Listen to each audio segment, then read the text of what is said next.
Before you start this episode, this is just a reminder that History Hack does have a Patreon account and a Ko-fi account as well. You can either register to subscribe and throw us a few quid every month, or simply buy us enough caffeine to continue through to the next episode, because frankly, we run on fumes most of the time. Hello and welcome to another episode of History Hack. In true fashion, I was meant to be doing this with Alina, but she stood me up. Well, I'm not here alone. I have Stephen King with me, who is a senior economic advisor to my bank. He's also a columnist for the Evening Standard and is also special advisor to the House of Commons Treasury Committee, and has written books Losing Control, When the Money Runs Out, which should be my biography title, and A Brave New World. Stephen, welcome to History Hack. How are you? I'm very good, and it's great to be here. Well, I think it's great to be here. I'm sort of virtually here, aren't I, rather than actually here, but yeah, it's good to be here. I just realised I didn't mention why you're here. You're here to talk about your new book. We need to talk about inflation. I can't believe I forgot to mention the book that was in my hand when which is, we were talking just before we came on air, and I was saying, I'm not really an economist. So for those people in the same boat as me, let's start at the beginning. What is inflation? Well, that's a slightly trickier question than you might imagine. So when people think about a cost of living crisis, that's not really inflation completely. A cost of living crisis is typically when prices are going up relative to people's wages. Inflation is a situation where pretty much everything's going up at the same time, not necessarily at the same pace. So it's increases in prices, it's increases in wages, it's increases in profits and rents. Everything's going up at the same time relative to the size of the economy. So actually, perhaps a better way of defining it is not so much the idea that all these prices are going up. It is rather that the value of cash is steadily falling over time, that inflation is a destructive process that effectively erodes the value of the pound in your pocket. Something that Harold Wilson probably didn't recognize fully back in the late 1960s. My immediate thought was Weimar Germany with the wheelbarrows of money. Yeah, so I mean, that's a very good example of hyperinflation in the sense that prices are rising at an incredible rate and people are desperate to get rid of money as soon as it enters into their pocket because they know that it's going to be worth nothing. I mean, there's a story, probably apocryphal, but of a German man who bought 2 bottles of beer at the same time because he knew that if he waited to buy the second one after he'd finished the first, he'd have to pay a lot more for it. So, during hyperinflations, when you've got sort of, 1,000,000% plus inflation rates, the first thing you do when you get a note or a coin is get rid of it as fast as possible because you know it's going to drop in value at the most extraordinary pace. Of course, most countries don't have hyperinflations. And to be fair, most countries over the last 20 or 30 years have had very little in the way of inflation either. But what we've witnessed over the last 2 or 3 years is something which is a sort of blast from the past because, a few years back people were saying inflation was dead and buried, it would never come back and we knew how to deal with it and so on. And suddenly we're faced with inflation rates that we haven't really witnessed since the 1980s or maybe the 1970s in some cases. So these are strange times, I think, when it comes to inflation. We tend to think of it as sort of a modern problem. I was born in 1980 and I remember sort of the inflation of the 80s, the 90s, then crash in 2010. Yeah, inflation is a theme that's kind of run over many hundreds of years. There is something a bit unusual there about the last 100 years or so because for most of history, you've had periods of when prices have risen rapidly and periods when prices have fallen rapidly. They tended to offset each other. So you haven't necessarily had a persistent loss in the value of money. The last 100 years or so is a little bit different because, that period you've had pretty much continuous inflation, sometimes high, sometimes low, but very little in the way of deflation in a world of falling prices. Japan's flirted with it over the last 20 or 30 years. And the Eurozone had a slight flirtation with it after the global financial crisis. But for the most part, the value of money has fallen. So if you look at a pound in 1900 and then think, what was that pound worth 100 years later? Well, 100 years later, it was only worth 2 pence. So this is probably the most destructive time in terms of destroying the value of money. Going back through history, And my book focuses on a few examples of where inflation has been pretty high.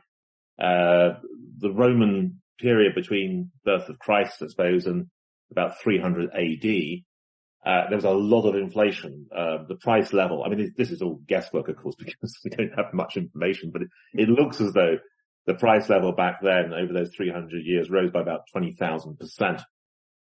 And the reason for that, was that, the empire was being attacked on all sides, on and off, and you needed lots of soldiers to protect the empire, and you had to pay those soldiers, but the real resources weren't there to pay them. So the easy thing to do was to debase the coin. So effectively, these are supposed to be, denarii were supposed to be silver coins, but the silver content of these coins fell from about 90% at the beginning to only 5% at the end. So this is like a sort of early version of a printing press, effectively, the government of the day ripping off people by effectively printing money, creating inflation, and ensuring that the value of that money fell over time.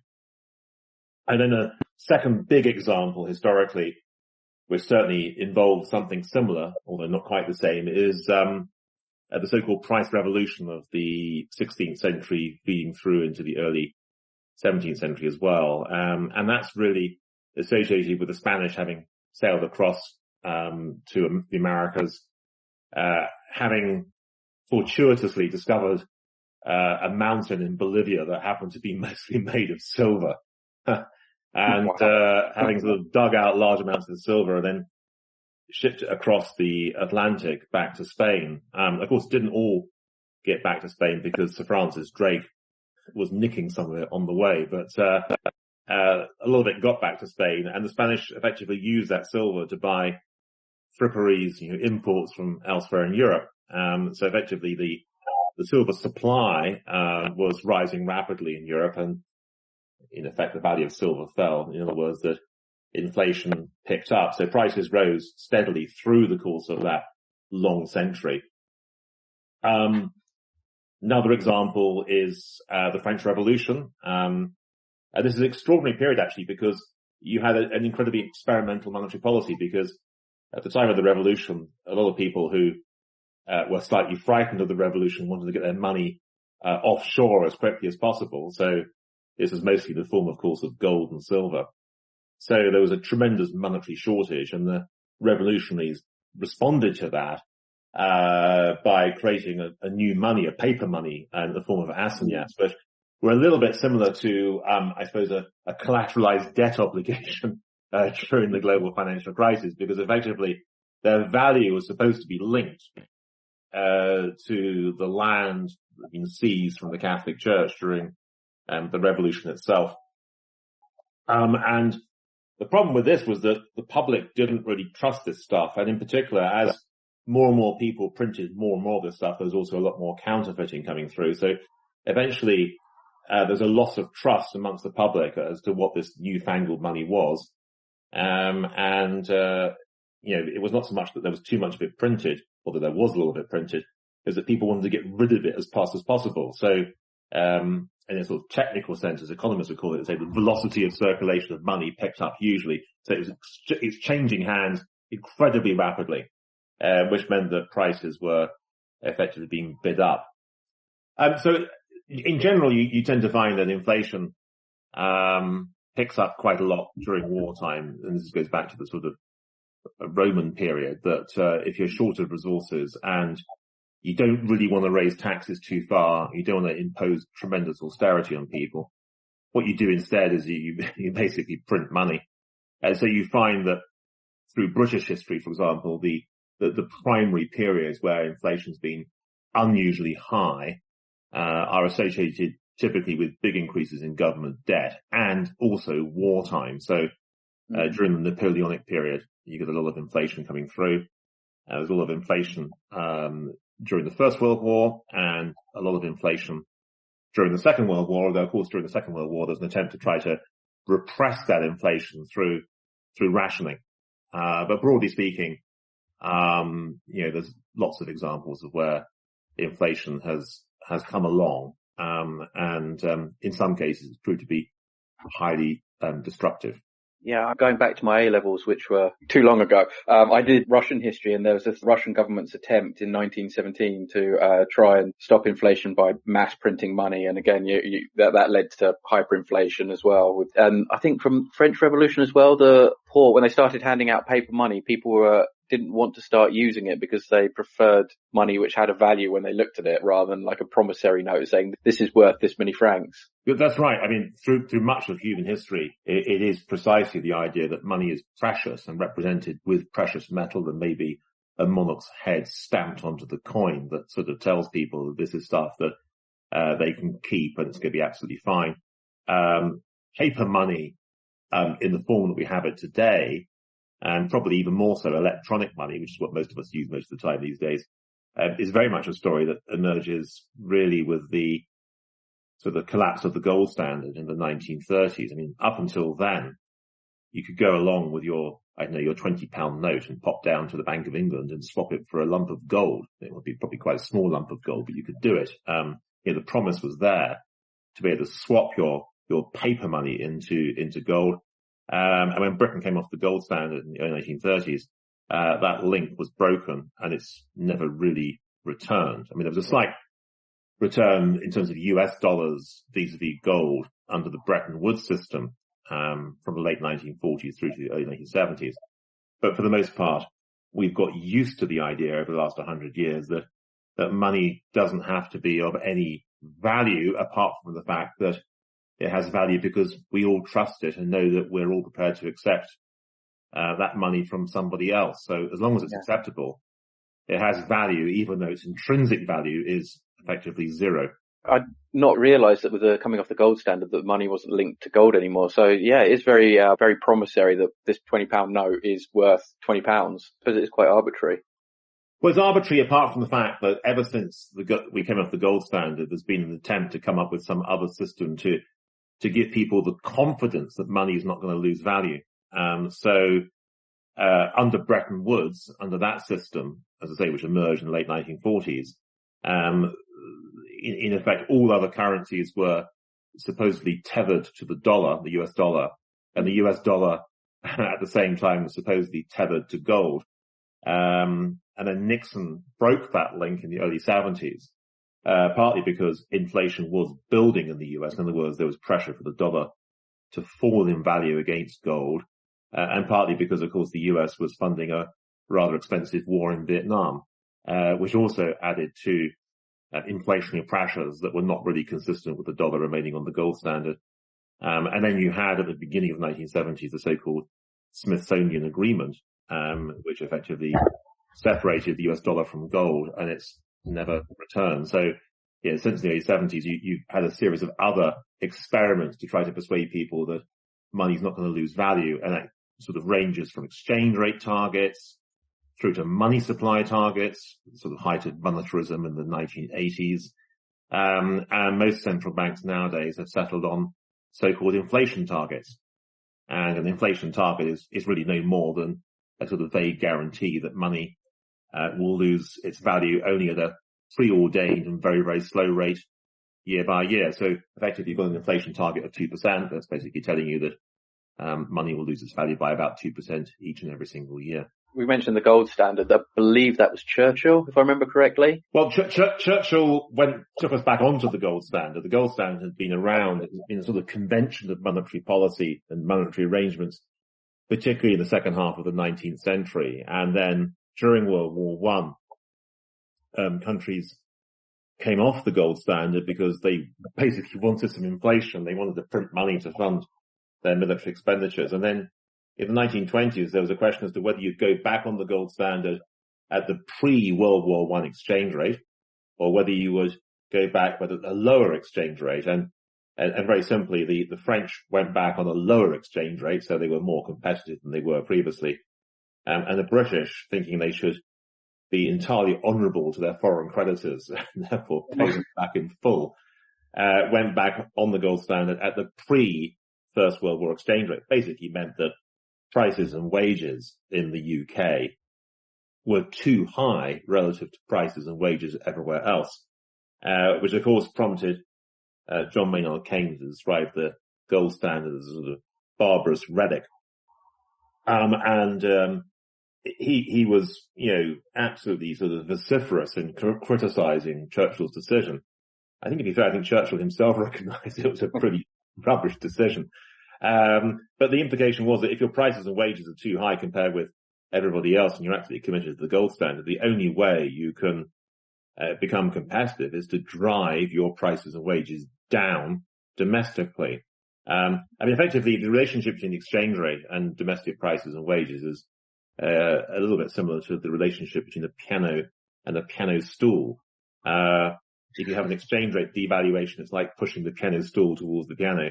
If you have an attempt to push down domestic prices and wages, it's much more like pushing the piano towards the piano stool. It's much harder. And it's harder, of course, because people don't like taking absolute, pay cuts. No. And that's what was demanded of the UK in the mid-1920s. And of course, the general strike was one consequence, of these, I suppose, early examples of policies of austerity. So, what role do governments have in sort of controlling or dealing with inflation? So we're so used nowadays to the idea of independent central banks whose job it is to set monetary policy and basically interest rates to keep inflation at around about 2%, that we've, I think, lost track of the fact that governments play a very, very important role. And in the book, I've used a sort of Hollywood metaphor to describe this. So I describe this as a sort of Burton-Taylor problem, referencing Richard Burton and Elizabeth Taylor. The point about that, of course, is that Elizabeth Taylor and Richard Burton, they were married, they were divorced, they were married, they were divorced. And from what I understand, just before Burton died, he wrote a final love letter to Elizabeth Taylor. And it may be the case that she took that love letter to her own grave when she died. And so the idea of the Burton-Taylor relationship is that with monetary and fiscal policy, they're together, they're separate, they're together, they're separate. You never quite get to the point where the central bank is entirely independent and doesn't have to worry about what the government is up to. The critical thing here is that governments have to fund whatever it is they're doing. And we normally think of this in terms of taxes being raised to fund increases in public spending, all pretty straightforward stuff. But inflation actually does it for you as well, but in a very, very underhand way. So let's imagine you're a person with cash savings, and let's imagine the government has a lot of debt. If the government then starts printing a lot of money, then the value of your cash savings goes down because there's too much money around, and effectively what you've got in the bank is losing value over time because prices are rising. And that's not good news for you. But on the other hand, for the government, this actually is quite good news because the level of government debt in itself is not terribly interesting. What matters is the level of government debt relative to the size of the so-called nominal economy, the value of the economy. So if you're printing lots of money, the value of the economy is going up, irrespective of the fact that no one's producing anything more. So effectively, the debt is falling relative to this expanded level of so-called nominal income. And so effectively, inflation can act as a kind of stealthy tax on cash savings to help stabilize the government's financial position. And time after time after time throughout history, whether it's Roman currency debasement or whether it's a currency debasement that Henry VIII did when he was on the throne in Britain, whether it's the currency debasement that happened during the American Civil War, all these examples are examples of where governments are able to print money and effectively to impose a stealthy tax on other people. And this has kind of returned in a strange kind of way because there's been this big discussion recently about so-called quantitative easing. Some economists think this is a kind of backdoor way of creating inflation and effectively relinking monetary and fiscal policy, because effectively what the central bank is doing when it's doing quantitative easing is it's buying up government debt. There's a sort of possibility, at least, that by doing this, it's lowering interest rates from where they would otherwise have been, which in turn means that there's more stimulus to the economy, which in one sense is great. But if that stimulus leads to higher inflation rather than higher growth, then in effect you've got high inflation, you've got by definition low interest rates, because that's what quantitative easing does.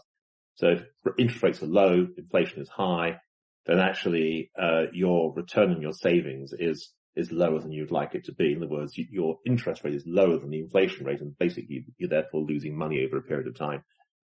So this kind of currency debasement story, in one sense, has vaguely returned in recent times. So the sort of, it's good for the government, but not necessarily good for the taxpayer. Well, yeah, I mean, generally speaking, inflation, I mean, I think it's important to stress, and I'm sure we'll get to this anyway, but it's important to stress that inflation is a viciously unfair process. It is entirely undemocratic, and it creates winners and losers. So, I mean, there is a sort of theoretical economic situation where if all prices, all wages, and everything rise at the same time, at the same pace, then you shouldn't have to care about inflation. But that's an entirely fictitious world. Normally what happens is some prices go up and others don't. Some people's wages go up and other people's don't. And you create a world increasingly of both winners and losers, and that becomes a sort of toxic political problem over a period of time. Yeah. An example of it's come into my mind, but I don't really want to say it where it could be recorded. I'll tell you at the end. Okay.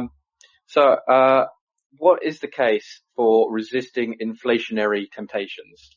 Well, the case against it is that resisting inflationary temptations is normally quite painful because it requires, higher interest rates, maybe higher taxes, austerity, stuff that's pretty unpleasant. And, anyone who remembers the early years of Thatcherism will know that if inflation is really out of control, then getting rid of it itself is potentially a very, very painful process and very, very unfair.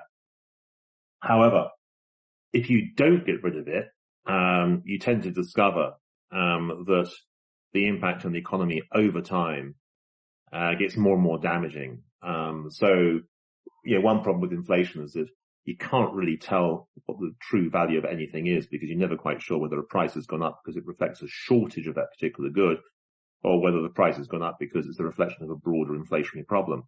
And the difficulty when you have that kind of confusion is that the so-called invisible hand, Adam Smith's invisible hand, can't really work very well. And what you typically find then is that periods of high inflation tend to be increasingly associated with periods of very disappointing economic growth.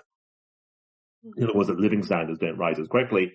And alongside that, you also have this, as I say, undemocratic problem whereby you're creating winners and losers. And broadly speaking, during these periods of inflation, if you're a powerful company with pricing power, then you don't really worry too much about it. You can probably pass on higher costs in the form of higher prices.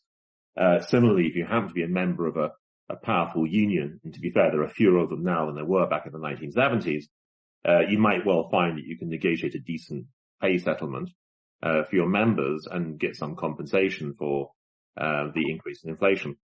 But of course, there's lots of people who are not in either of those categories. There are small companies with no pricing power. There are individual workers who are not members of unions.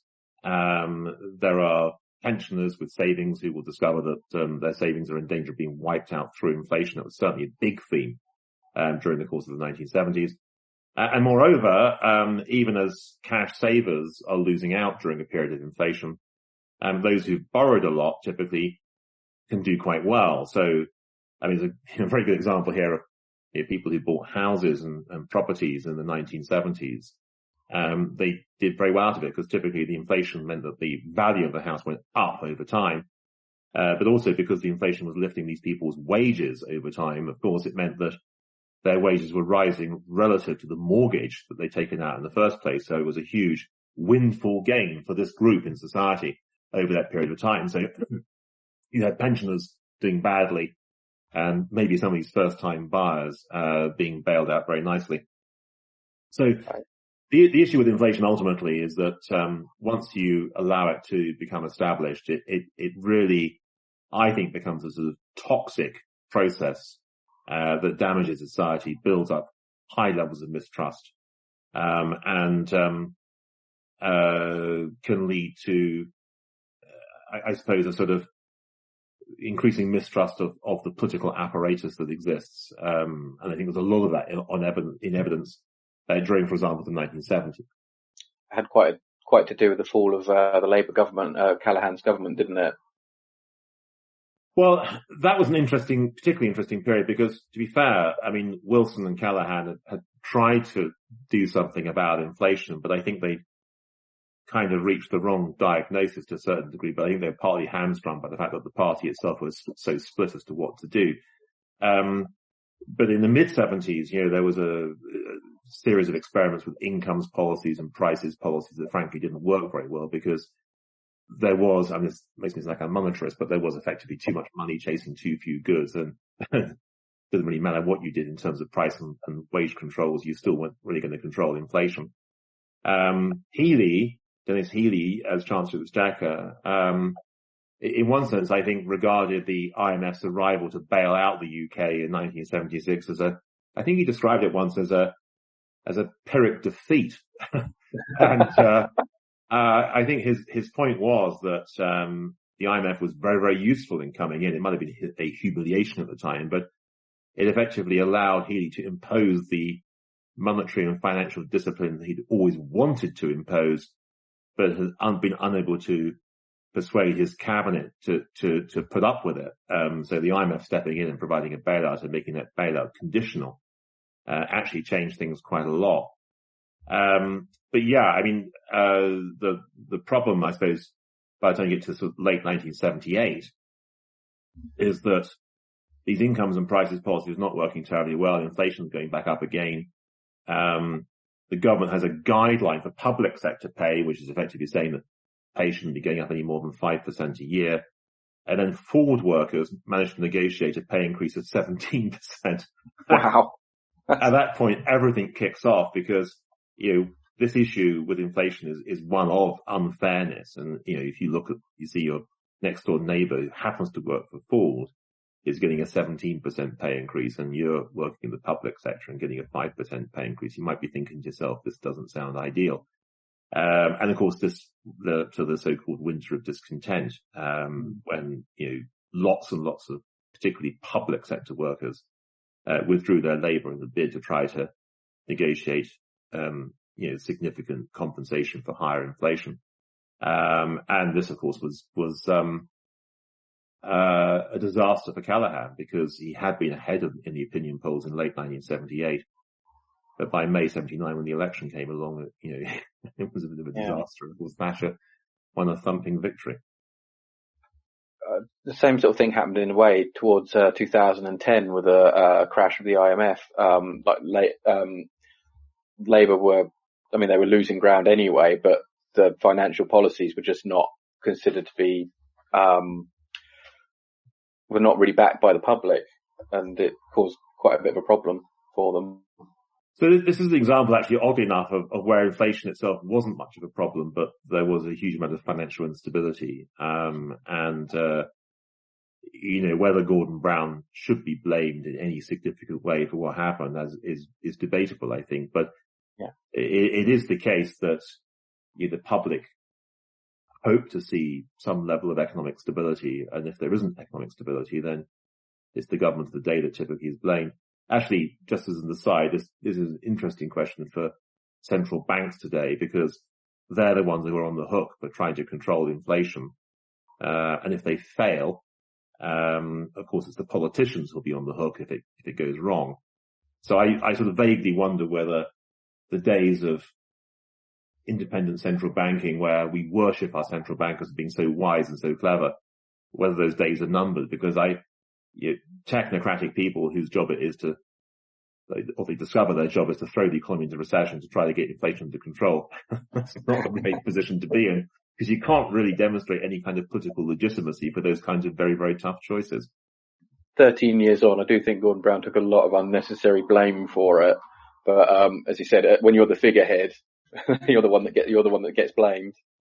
Yes, that's right. I mean, it's true throughout, isn't it? That, you could arguably say, I mean, one of the quirks of recent history is that thanks to the IMF's intervention, you could even try to argue that monetarism wasn't actually introduced to the UK by Thatcher.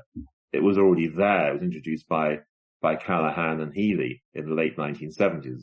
It's potentially a rather controversial point, but they were certainly embracing tentative monetary targets at that stage. So it started before Thatcher got through the doors of number 10. But nevertheless, their problem, I suppose, was that they lacked political legitimacy for the policies that they were pursuing. And Thatcher could say, well, actually, I do have the legitimacy because I just won a thumping election. So I think there are some big issues there about what do you do when you have to make tough economic choices? Can you effectively outsource those choices to central banks who are technocrats and lack that kind of legitimacy that may ultimately be required? So this one confused me. What are the 4 inflationary tests? Confuses me as well. Now, to be fair, I felt that one of the big problems with inflation is trying to work out whether the inflation you've got is persistent or otherwise. So there are examples in the past of inflation that picked up for a year or two and disappeared as fast as it had arrived. Most obviously, during, say, the Korean War, in the early 50s, where inflation was there for a bit and then disappeared as soon as the war came to an end. And obviously, because you've got the war in Ukraine, there's sort of a temptation to think that maybe this might be something similar. So my 4 tests were really to say, how confident can we be that this is a temporary or transitory shock of the kind that central banks themselves have described?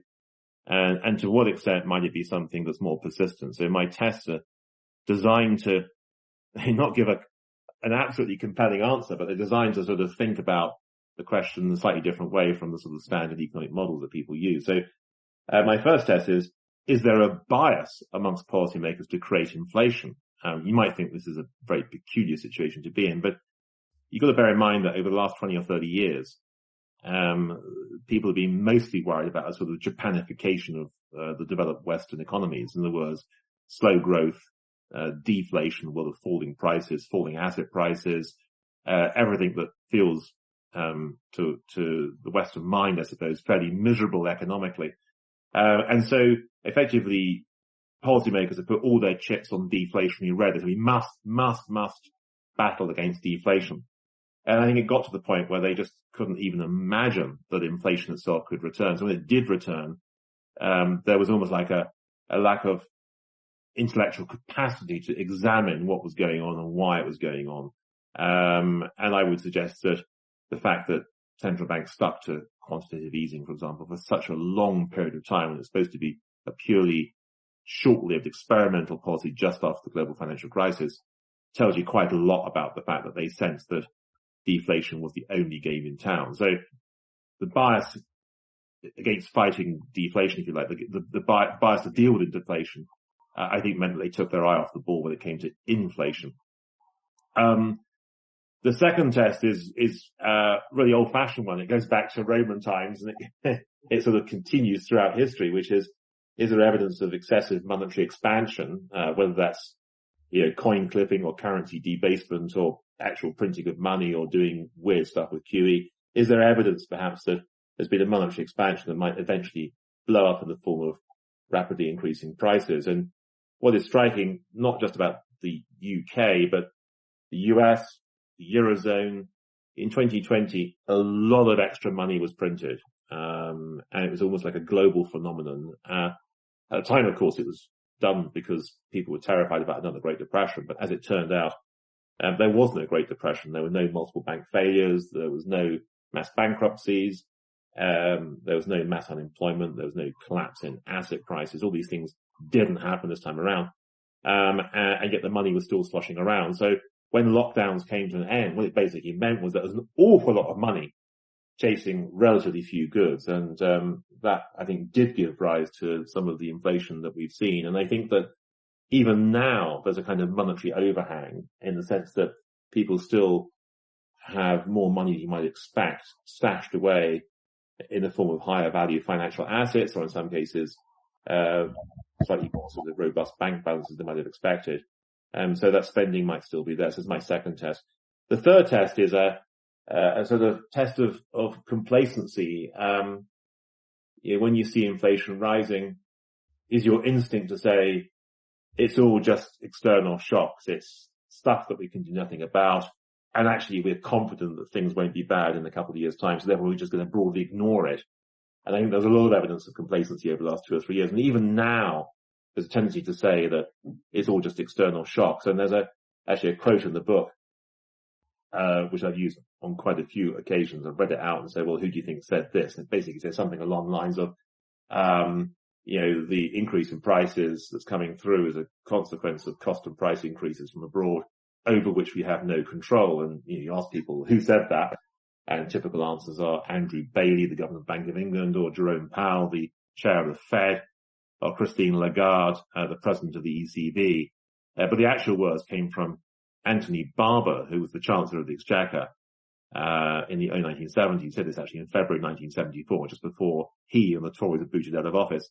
But it's a very good example of where there's a tendency to say, don't worry about it too much. It's just an external shock, nothing to do with us, and it has no lasting inflationary consequences. We discovered in the 1970s that actually these kinds of shocks can have lasting inflationary consequences.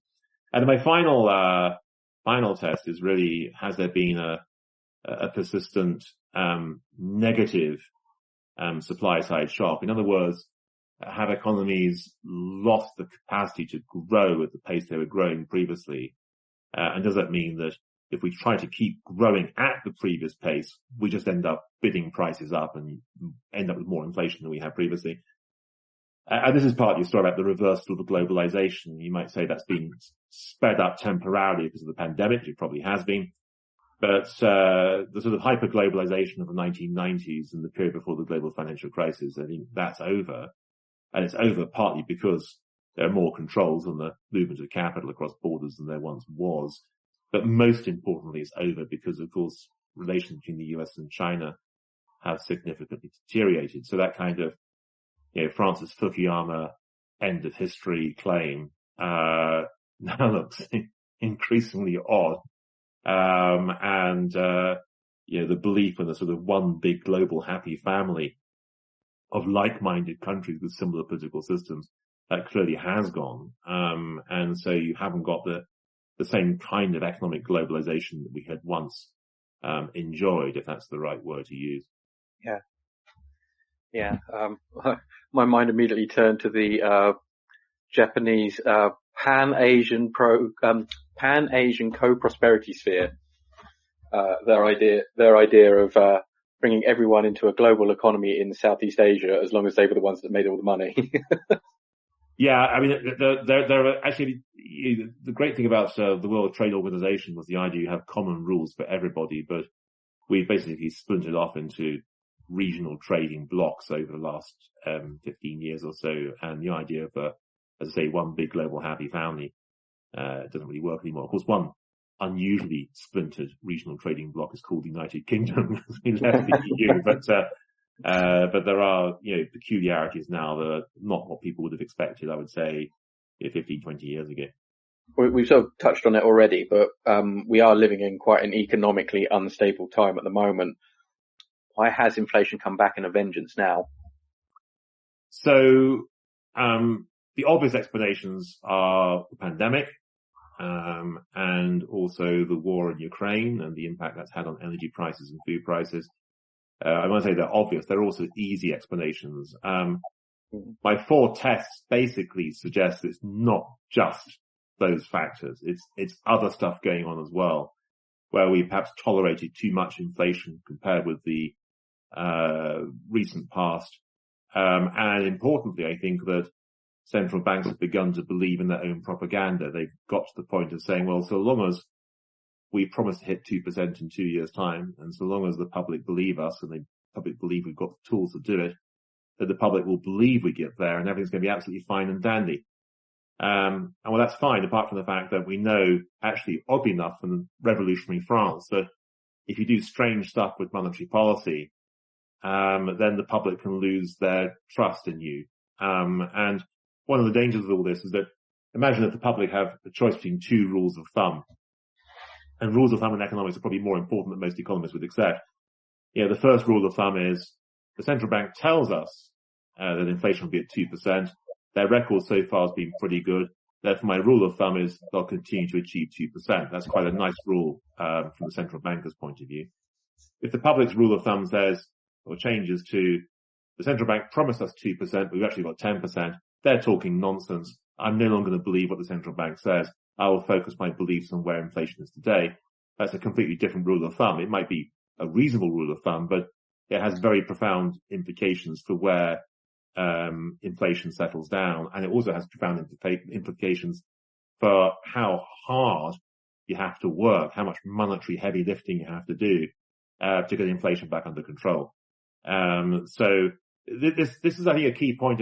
Monetarists have a very sort of simple view of the world whereby money supply determines prices. I don't think it's that simple. I think there's a mixture of, yes, money supply being important, but equally preserving the public's trust in the financial and fiscal institutions. And if that trust is threatened, partly because you have a sustained period of higher than expected inflation, then you can end up with problems irrespective of what's happening with, say, money supply. Bit of an open question, really. But how has inflation been tackled in the past, and what lessons can we learn from it for tackling with our current inflation problems? So, first of all, if you don't take inflation seriously, it's likely to hang around. And it hangs around because it is unfair. And so, imagine that you have a situation where your next door neighbor has negotiated a pay increase. And then the government comes along and says, right, that's it, we're going to stop inflation now. So they've got their pay increase, but you haven't got your pay increase. You might be feeling fairly aggrieved by that. So in other words, once inflation's established, it's a process whereby people expect to get a pay increase in line with their neighbors, then stopping that process is tricky because it seems to be unfair. So the first thing to say is that once it's established, it's difficult to get rid of. The second thing I would say is that the easy way politically to tackle it is to do stuff that seems to be fair. And there's always an attraction to things like, price controls and wage controls, because you think, well, in an inflationary environment, everyone can sort of make a bit of a sacrifice to deal with the underlying problem. So we had some of this in terms of push for price controls over the last 2 or 3 years, particularly in the US. And of course, during the 1970s, they're both price and wage controls.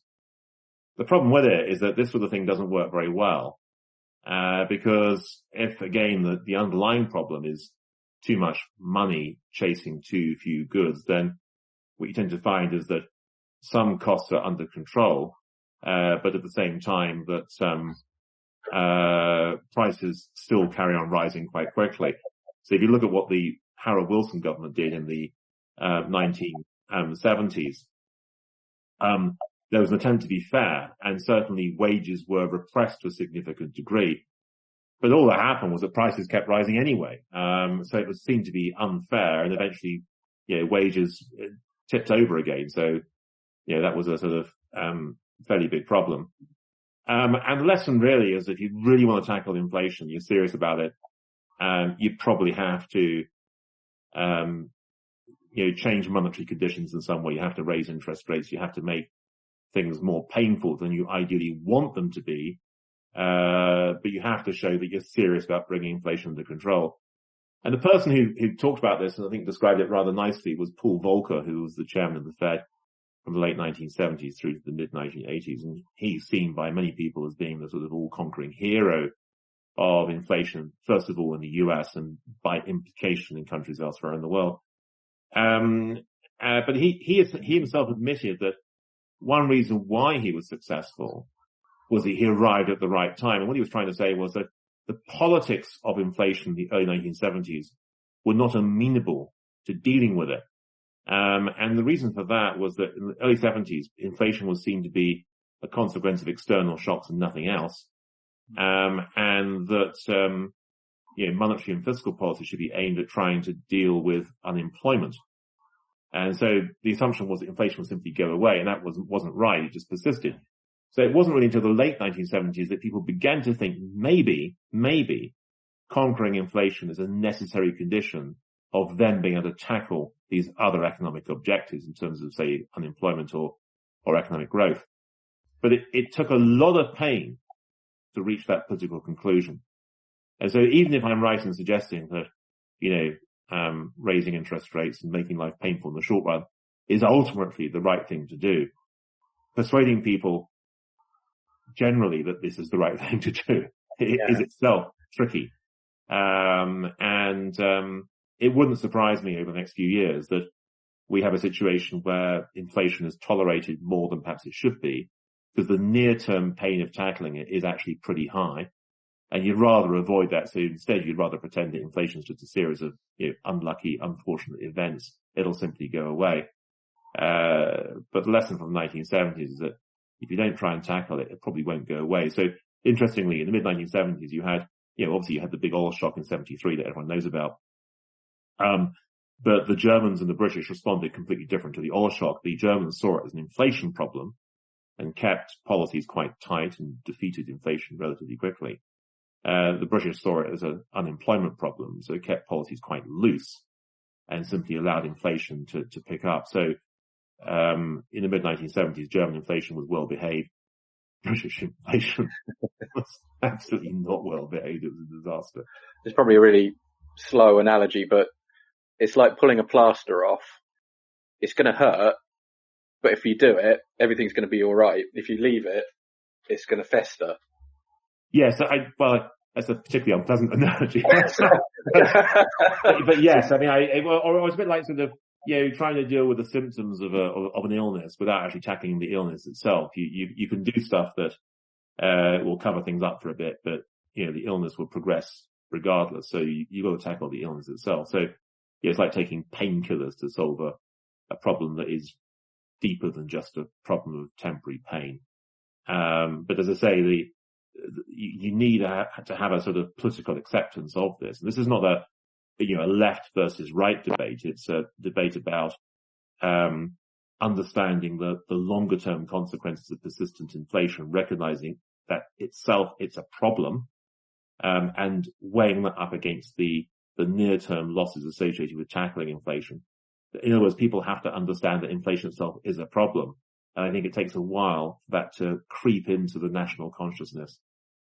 Yeah, and like we were saying about Gordon Brown earlier, if you're the government, especially with election, well, I mean, we haven't got a general election for a while, but if you know that elections are coming up, you don't want to make that decision and lose, because you're going to be putting your people through financial pain.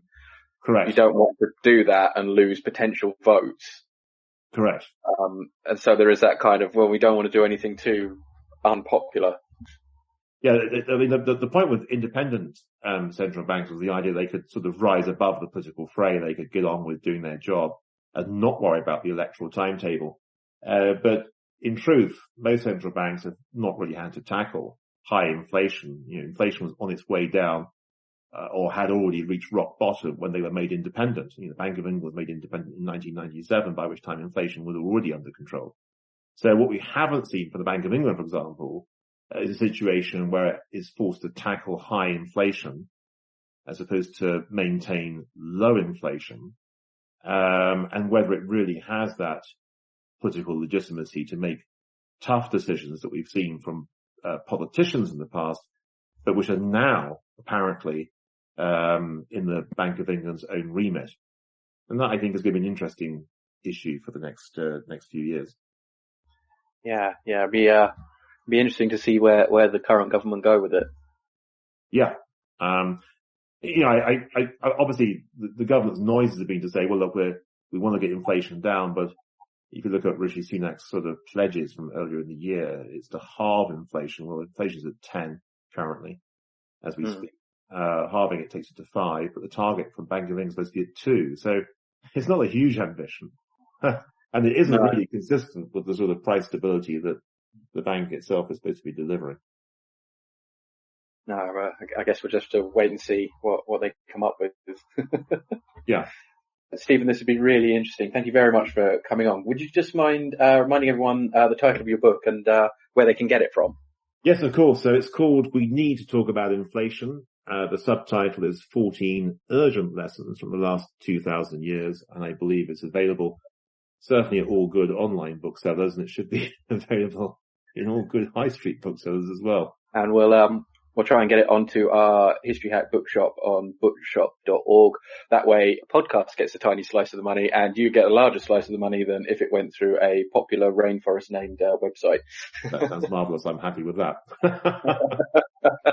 But again, thank you ever so much for coming on and trying to explain inflation to us all. Pleasure. Our incredible guests give us 45 minutes of their time to join us and talk about their work or their new book. This is just a small taster. As a result, we have launched our very own bookshop on bookshop.org, where you can find our guests' latest books, you can support them, and you can support us on History Hack. 10% of every sale via our bookshop supports the podcast and allows us to keep going and bring you more top-of-the-line guests. You can find our bookshop at bookshop.org/shop/historyhack or search for us in the shop section. Thank you so much for your continued support. We really appreciate our listeners and supporters. So make sure you get down to the bookshop and grab yourselves a new book.